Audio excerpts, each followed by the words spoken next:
Now, very candidly, I'm very happy to turn the page and come to the 21st chapter of the book of Revelation, because at a time like this, we need to see a very wonderful picture, and there's a wonderful one coming up before us.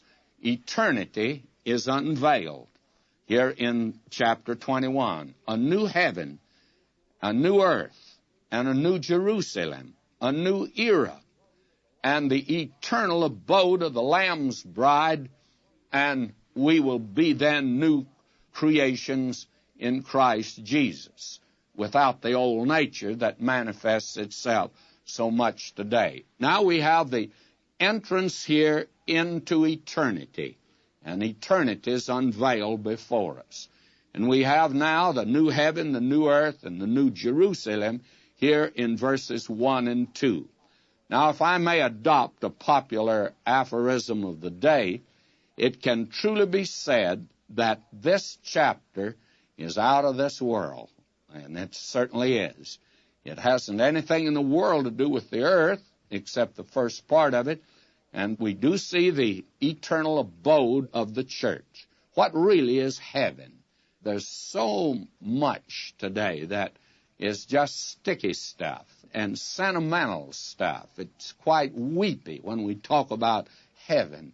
Well, heaven is a place, a very definite place. You'll have an address there. Your name's going to be put on you when you wander around through eternity into outer space, because you might get lost, and some angel will have to bring you home, and you'll have a home. Now, as the long vista of eternity is before us in this chapter, we've moved not only from time to eternity, but to a new creation, a new heaven, a new earth, a new Jerusalem greet us. And the redeemed have previously received glorified bodies like Christ. All things have become new. And a new universe suggests new methods and approaches to life. New laws will regulate the new universe. The entire lifestyle will change. And here are some of the changes that are suggested by these next two chapters, and I've listed here 6 of them. Number 1, there will be the total absence of sin and temptation and testing in the new creation. This in itself makes a radical difference. And then the second, the new Jerusalem coming down from God out of heaven does not mean another satellite for the earth, but rather the earth and all of the new creation with all of the galactic systems will revolve about the new Jerusalem, because it's the dwelling place of God and of Christ. And then the third radical change, the law of gravity as we know it, will be radically revised. There will be traffic between the new Jerusalem and the earth.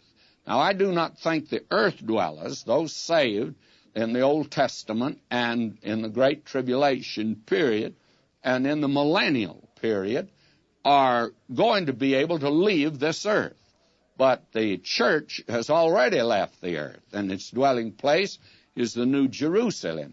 And I believe that we'll have entirely different bodies, and the law of gravity will not affect us. That is, the law of gravity of this earth or any other planet. Now, the fourth great change, there will be no sun to give light, for God himself will supply it directly to the universe. There will be the absence, therefore, of night. And there's no night there because we just won't need that time to rest, because we've got new bodies. I'm looking forward to it, by the way. Now, the fifth, there will be no longer any sea on the earth. The sea occupies most of the earth's surface today. Approximately 3/4 of the total surface is water. Now, this denotes a revolution in life upon the earth. Just think of the parking space you're going to be able to have. And there will be no fish to eat. And apparently man will be a vegetarian even in the millennium and in eternity, as he was in the Garden of Eden. Fruit is the only diet of the eternal man, and you get that, by the way, when you turn over to the 22nd chapter of Revelation, and we'll be picking that up. It says, in the midst of the street of it, on either side of the river, was there the tree of life, which bare 12 manner of fruits. Well, I'll not go into that now, but the point is, man's diet apparently is going to change. Then the sixth is the presence of Christ and God, together with the throne of God made visible, and it ushers in a new day for man